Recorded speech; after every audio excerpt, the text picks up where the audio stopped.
Guys, Happy New Year. It's Helen from the Imaginarium Creative Studios in Redcar, and I just thought that I would drop a message about the plans for 2023 because I'm fully aware we've gone a bit silent for the past 2 weeks.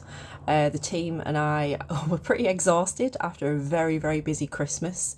So we did Once Upon a Fairy Tale, which was a huge, massive success. The last night was absolutely incredible. So a huge congratulations to the cast because you worked so hard and there was so much going on behind the scenes, which nobody would realise in the audience, I should imagine. So it was a bit of a stressful situation with certain people having to come in last minute to play certain characters. So huge thank you to Beth for stepping in very last minute to play the part of Sleeping Beauty. You were incredible. And the whole team, all of the staff, you were amazing. And the kids, wow, you were fantastic. To come into a new space like that and perform that the way that you did was truly remarkable, and we are so proud of you. We had a blast. It was absolutely fantastic. Even when things go wrong, you know, we learn from these mistakes and we keep going. And I think a lot of people forget this is amateur production. These are kids. These are very young people doing a very professional job. I do want to do a shout out to Sadie, who did a scene with me, who totally covered me when I forgot a line. And, you know, she's amazing. A young girl who acted so professionally and so cool to just look at me and carry on the scene and totally kind of help me out and pick me up from where I was. So thank you, Sadie. You even kept me going all the way through, and I know as a team we had an incredible time. Huge thank you to Gary for doing the sounds. You know, you had to learn how to operate things on the spot very, very quickly. And a massive thank you to Hugo as well for doing the lighting, and Evan for doing the curtain, and all the parents that stayed and helped in the wings as well as chaperones and making sure that everything ran smoothly. Massive thanks to Pearl. You know, you are my glue. You keep me together all the way through. You're inspirational and one of the best artists, young people I've ever had the honour to work with. Claire, massive thanks to you as well. You're absolutely incredible. Your performances stuff is coming on leaps and bounds, and obviously to Paul as well. You are incredible. You're my sidekick. You're my loyal one all the way through, and you've all got incredible things to come. A massive thank you to Kenzie and Alfie as well, because at the end of the day, you are my sons. I do give you probably a harder time than most kids and young people. And your performances were absolutely outstanding. Proud mum as well. And I think sometimes people forget that I'm a mum as well, as the director. So that was a mega proud moment, because I do feel like I'm a mum to all of you as well. But sometimes it is really, really nice for me to stand back, and because I know, Kenzie especially, I know I do your head in. I know I drive you mad when I'm like, do this, do that, and because you're so talented. And Alfie as well, with your struggles that are going on, I just want to say thank you, because you know, I know that you're struggling, and I play the mum role and I support you right the way through. But when you came on that stage in that character, you know, you blew everybody away, and you're such an incredible actor, and I think you need to embrace that more. So that was a personal note from me. Moving forward into 2023, we are here. We have been quiet. We've took some rest. We've done some self-care. Collectively, as a group, we sometimes suffer with our mental health as well. And it's a very, very tiring job. People don't realise the amount of effort that goes in behind the scenes. And one thing that hit me over Christmas and took me into a massive downer, so my mental health had a bit of a battering. This is the first time I've been in a position to do something new since before COVID. And it's taken me a while to get my head around it. I'm like, hold on, I've got my freedom back and I can do whatever I want to do with the amazing kids that come to the Imaginarium. We're in quite a good financial situation in terms of the grants that we're receiving as well, and the support for, so UK Youth and Osborne Clark are supporting us digitally with our digital fund, which for us is amazing. Getting that £5,000 a year for the next 3 years really, really means we can do something incredible work on the digital scale. Also the Hydrogen Fund, who've given us £2,750 towards our community arts programme, which some of that we already spent by making our Christmas holiday boot camp free to those who aren't eligible for the holiday activity fund.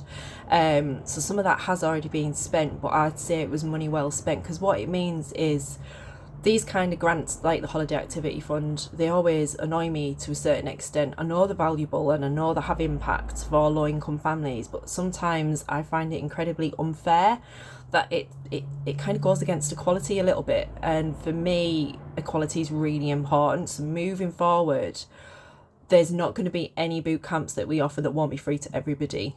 Whether it's funded by the Holiday Activity Fund, but we are looking at new funders for this 2023, because we feel that the programme we offer for the boot camp is incredible, but we'd like to do it in a very different way so that it is equal to everybody and highly inclusive and a little bit more education based than it has been.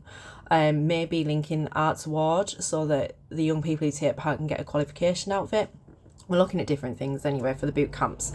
But our new project is for community arts, Detonation Warriors and Evolution Warriors, is called World of Make Believe. World of Make Believe is a production that I wrote a long time ago, and the storyline is about two sisters, which may change because we can alter. I adapt it, and that's what I'm doing at the moment. I adapt it to the young people I'm working with at the time. So some of these characters may change. But it's a story that is about uniting together and coming together and going through against all obstacles in order to save the day. So it's about teamwork. It's about not judging a book by its cover. It's about coming together in order to kind of create a higher good.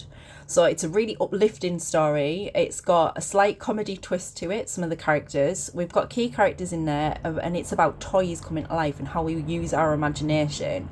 So it's about two sisters who go through into a doll's house and they wake up in this world of make-believe. Not both sisters agree with the situation, so it's about conflict a little bit and how relationships can adapt and change across kind of as you come to an obstacle. It's like, how can we work together to overcome that, especially if there's conflict within the group. So it's quite fitting because it's about resilience and it's about us coming together. The storyline has got comedy parts in it, and it is aimed for the younger ones this time. So Once Upon a Fairy Tale had quite a lot of the older members of the cast in it. World of Make Believe is actually aimed more for the younger cast. So we will be working with them and pushing everybody on in terms of dancing, singing and acting. So Detonation Warriors is now open to anybody, and we will be holding an audition process over the next 4 weeks, so that after the half term in February, we will have a full new cast for Detonation Warriors in terms of speaking roles. And the dance elements that are in there, however, do cover the older ones too. So I reached a point and I thought, looking at the evaluation of the children and the young people that come to us, everybody's ready to step up now, and COVID's gone. This is our first production that I can create, and as an artist and a creative producer myself, I wanted to do something a little bit challenging for me and my team, and so we can create something new. So World of Make Believe, that's happening. But also we're going to do 2 productions at the same time. So the second production we're going to do is called Spirit of the Seven Deadly Sins, which is a production, a dance theatre production that I created with my BTEC group at the time from my stage school and my community arts group in Kings Lynn in Norfolk back in 2010. So that's 13 years ago. It's sold out to a 700-seater theatre, and it was the Corn Exchange. It's an incredible theatre. It has a lot of digital aspects to it, which is why I chose it. It's going to challenge kind of how we stage a production, but it is aimed at secondary age plus. So looking at the groups that we work with at the moment and the people that come, we get to know everybody really, really well. They get to know us to a certain extent, and I want families to be involved in this production. It is about a person, a teenager, who comes to a crossroads in their life and they don't know whether to follow the path of sin or to follow the path of virtue in certain elements of life. So it's kind of like an angel and a devil sat on your shoulder, and it's about decision making. It's about, well, what if we make a mistake? how do we then put that right? Or if we always choose the right path, sometimes that's not always a great thing either, because then we don't make mistakes to learn from them.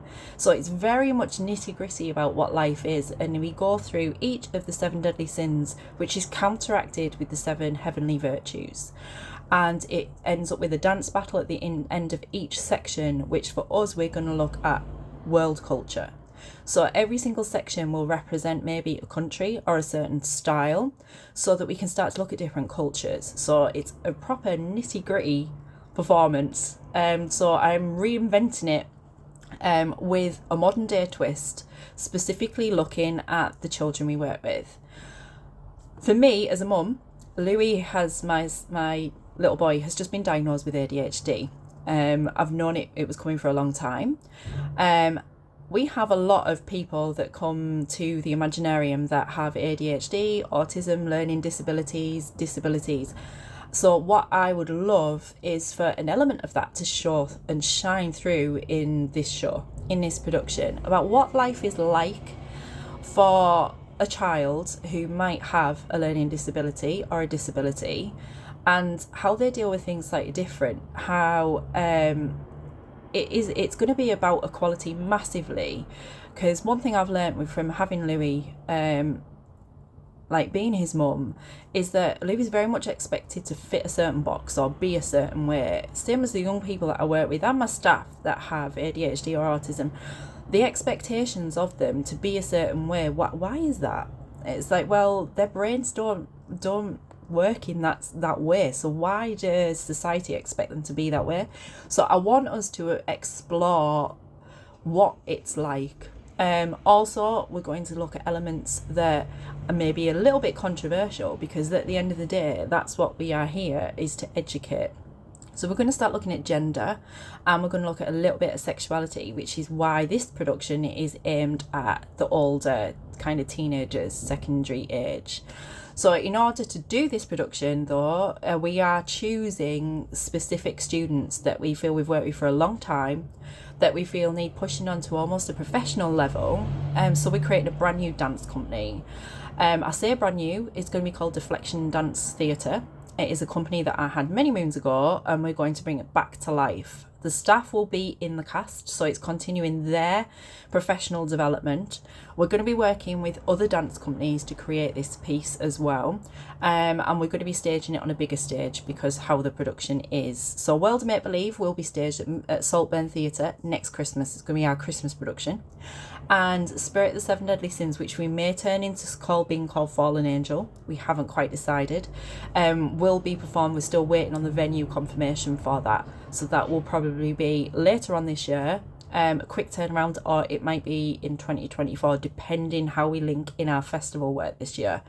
So one thing we're going to do very differently, those children who are in Detonation Warriors and Evolution, you'll be doing World of Make Believe. Those of you who we choose and select to be in Deflection Dance Theatre, which is the Dance Academy sessions, we are going to get your families involved with our new creation process. So parents and guardians, if you've ever wondered how this magic happens, we are going to invite you to the sessions for our steering, we call it a steering group. So we have 4 weeks of exploring the themes, and basically I create the storylines from the young people we work with within the company. So it's very much about our lives, but it's hidden behind metaphors and characters, so it's all very confidential. So it's not like we're wearing our heart on our sleeve kind of situation unless we choose to be. So what we're going to do is we're going to have certain sessions which is open, and we would love parents and guardians to come join us. Don't worry, we're not going to make you dance. However, you will see the rest of them and you'll see how a session works. This is the first time before like COVID stopped us being able to open our doors. So for this production, I'm really excited to get your ideas.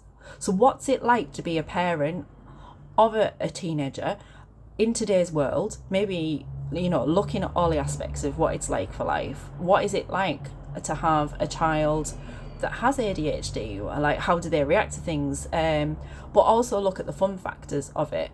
We have such a laugh in the studio, and I think parents and guardians would love to come and be part of that. We want to hear your voice. We want to know what it's like for you. I know some of the kids will be fuming that I've done this though, and they'll be like, what, you're going to invite our parents in?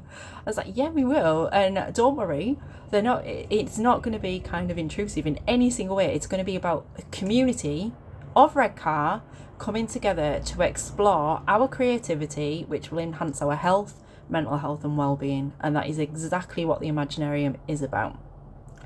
We have got also the cafe and the bar launching, the Madhouse it's going to be called. When you all come back, you will notice some massive changes. The doors are on the ceiling, and Gary's worked extremely hard along with everybody else mucking in as well. Huge thank you to the team for doing that. So we've got big changes this year. So I just wanted to drop in to say we haven't been quiet. We haven't vanished, don't worry. And we are taking new students in, and things will continue. But this has just been our little 2 week of what should we do next? And it's exciting, and the team will be back all in full swing next Monday, the 16th of January. So I will send out the promo so that you know exactly who can come, and you can, again, we're starting recruitment from fresh. Everybody is welcome to join. Everybody can give the expression of interest to join Detonation Warriors if you're interested in having a speaking part in World of Make Believe. So all the details are to follow, but that's what we're doing in 2023. We're doing World of Make Believe, and we're doing Spirit of the Seven Deadly Sins / Fallen Angel. So thank you for your time, and I cannot wait to see you all next week. Love you loads.